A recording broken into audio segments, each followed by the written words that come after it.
It all started on May 5th, 2010, in the treacherous waters of the Gulf of Aden.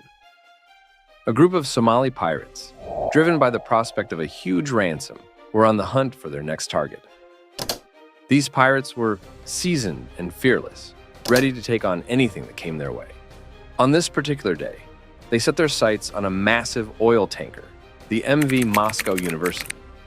This beast is carrying 86,000 tons of crude oil worth a whopping $52 million.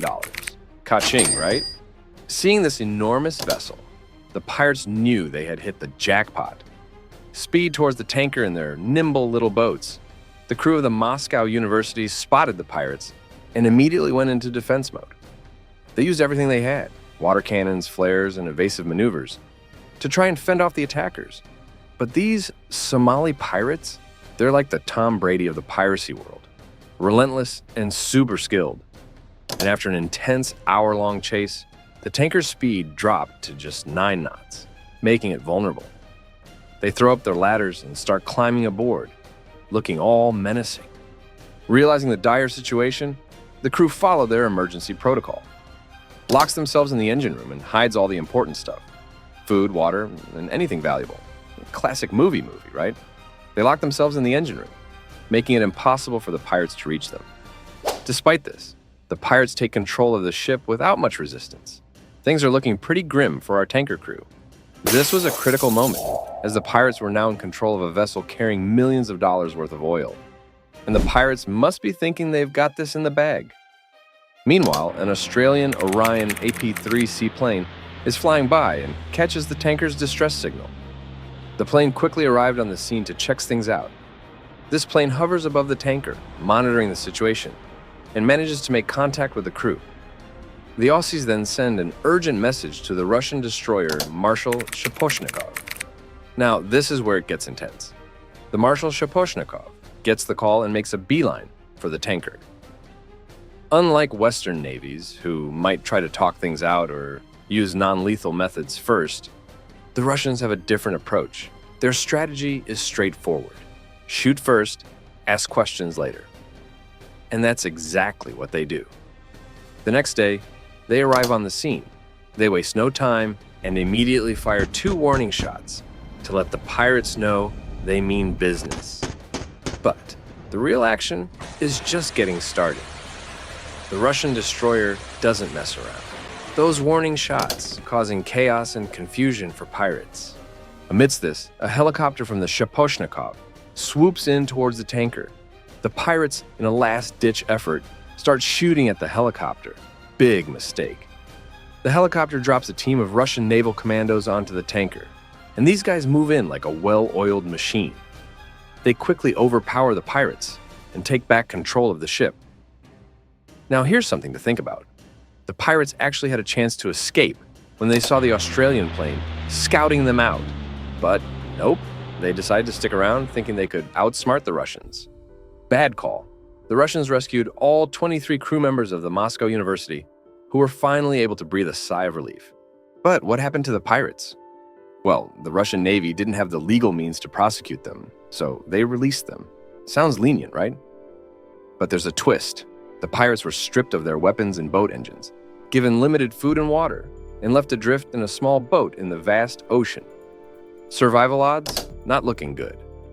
Rumor has it that those pirates never made it to shore and vanished at sea. Somali pirates later claimed the Russians executed their comrades, but there's no solid evidence for that. The Russian Navy explained that they couldn't legally prosecute the pirates in Russia, leading to their controversial release. This sparked a lot of heat in 2010, with the Somali government demanding an apology from Russia. They accused Russia of violating international human rights by abandoning the suspects without trial. Somalia believed the pirates should have been handed over for prosecution. But here's where it gets complicated. Somalia has been considered a failed state with no functioning central government for nearly 2 decades. They don't have a strong judicial system to deal with these piracy things. Because of this, some captured pirates have to be sent all the way to Europe or the US for trial, while most are sent to Kenya and Seychelles. But despite these efforts, around 60% of suspected pirates get off scot-free. These legal loopholes are a big reason why piracy continues to thrive. It's a major issue because no one can agree on which country should prosecute these criminals. But those Somali pirates had to learn a hard lesson about messing with Russian ships. The Russian Navy's message was loud and clear. Think twice before targeting Russian vessels. And after the daring rescue of the MV Moscow University, Russian President Dmitry Medvedev praised the bravery of everyone involved. So, here's the million-dollar question for you. Did the Russian Navy make the right call by dealing harshly with the pirates and then setting them adrift without any equipment? Do you agree with the Somali government's demand to return these criminals to Somalia for trial? Drop your thoughts in the comments below. I'm really curious to hear what you think. Now, let's talk numbers. A 2013 World Bank study, still quoted today, estimated that piracy costs the global economy around $18 billion annually. Yeah, you heard that right, $18 billion. But the good news is, thanks to tough measures against these pirates, incidents have been declining over the years.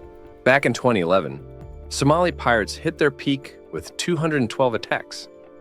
But since then, things have calmed down a bit. This turnaround is largely due to the United Nations Security Council, which passed 7 resolutions between December 2010 and March 2022. These resolutions allowed foreign navies and air forces to patrol Somali waters and gave the green light for the EU's Operation Atalanta to use any means necessary to combat piracy. They teamed up with US-led forces to keep the seas safer.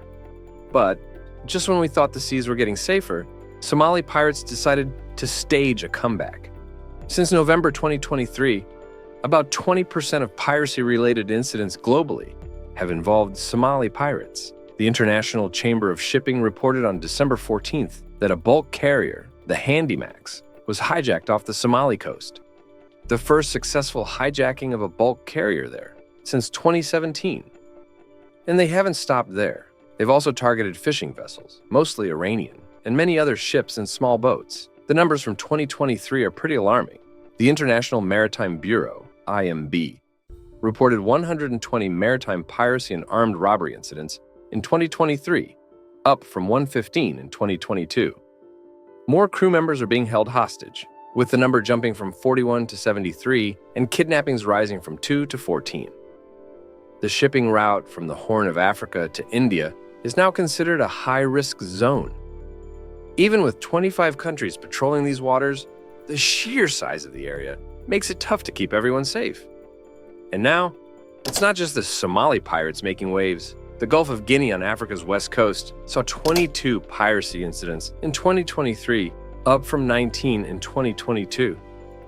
This area accounted for 3/4 of the world's reported piracy incidents, all 14 crew kidnappings, and 75% of hostage situations. The Singapore Strait is another hotspot, with 95% of reported incidents being successful.